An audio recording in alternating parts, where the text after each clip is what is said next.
For this problem, we're going to graph a system of inequalities. We're going to graph this system of inequalities, and we're going to tell whether the graph is bounded or unbounded, and we'll label all the corner points on our graph. We have four inequalities in our system: x greater than or equal to 0, y greater than or equal to 0, x plus 2y is greater than or equal to 8, 2x minus 3y is greater than or equal to 2. Because we're going to graph this, we're going to go ahead and make a grid off to the side. 1, 2, 3, 4, 5, 6. 1, 2, 3, 4, 5, 6. And we're going to use a scale of 2. So each tick mark represents 2. So here we'll have 6 and 12. And here we'll get 6 and 12. We're going to start off with our first inequality and treat each of these as an equation. So we'll say x equals 0. So we're going to graph the line x equals 0. That's a vertical line which corresponds to the y-axis. X greater than or equal to 0 means that we're at this on the y-axis, or we're to the right of it. So we're over this way. Our next inequality, y greater than or equal to 0, we'll graph the line y equals 0, which is the x-axis. We want to be greater than that as well. That puts us above this line. Using these first two inequalities, we see we're focusing on quadrant 1 and the coordinate axes.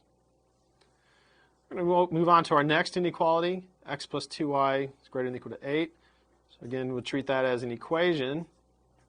Set that equal to 8. And we're going to solve for y. So 2y is negative x plus 8, or y is negative 1/2 x plus 4. Our inequality is not strict, so we're going to graph the line y equals negative 1/2 x plus 4 with a solid line. We need a couple of points, so we'll go ahead and let x equals 0.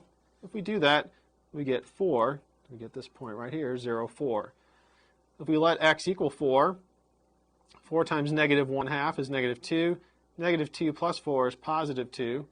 So we go over 4, and we'll go up to 2. Go ahead and connect our 2 points. And there we have the graph of negative 1/2 x plus 4. Now we have an inequality, so what we have to do next is decide where we need to shade. The line y equals negative 1/2 x plus 4 divides the xy plane into two half planes. The half plane above the line, the half plane below the line. To determine which of these two half planes we shade, we're going to go ahead and pick a test point. We're going to use the point 0, 0 at the origin, since it's not on our line. If we plug in 0, 0, we'll get 0 plus 0 is greater than or equal to 8. Since 0 is not greater than or equal to 8, that's a false statement, we're going to shade the half plane that does not contain 0, 0. So we're going to be shading above that line.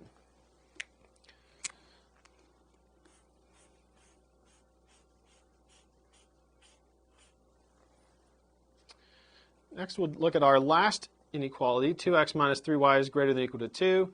We'll again treat that as an equation. 2x minus 3y equals 2. Solve for y. Negative 3y equals negative 2x plus 2. So y is equal to 2/3 x minus 2/3. The inequality is not strict again, so we're going to graph this line with a solid line. We need to get and pick 2 points. We might go ahead and pick 4. If x is 4, we'll get y is equal to 8/3 minus 2/3, which is 6/3, which reduces to 2.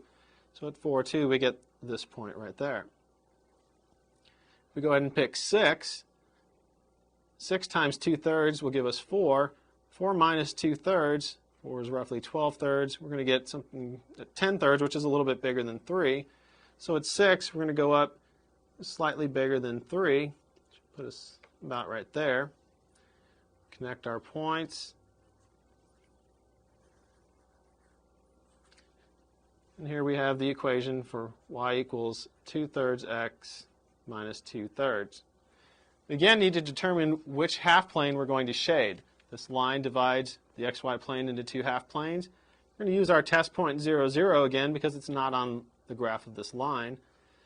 We'll get 2 times 0 is 0 minus 3 times 0. So this left side is equal to 0 still. 0 greater than or equal to 12 is a false statement. So we're going to shade the half plane that does not contain 0, 0. So that's shading below that line.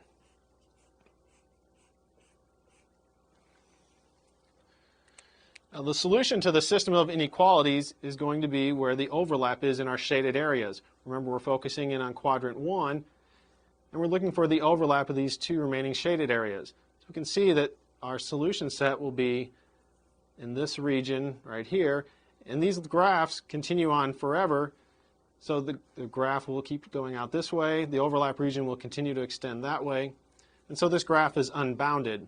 There is no bound on the outer part. The corner points, we'll get one corner point right here. That was the point 4, 2. Another corner point will be where this line hits the x-axis, because that was one of our boundaries from our inequalities.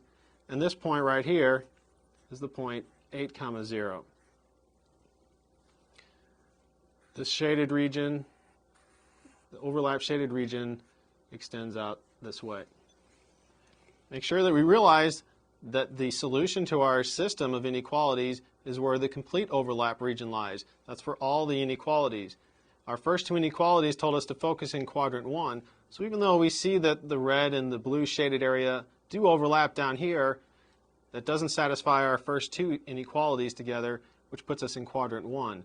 So we need to make sure that we focus on this region here that continues out, but we don't go below the x-axis.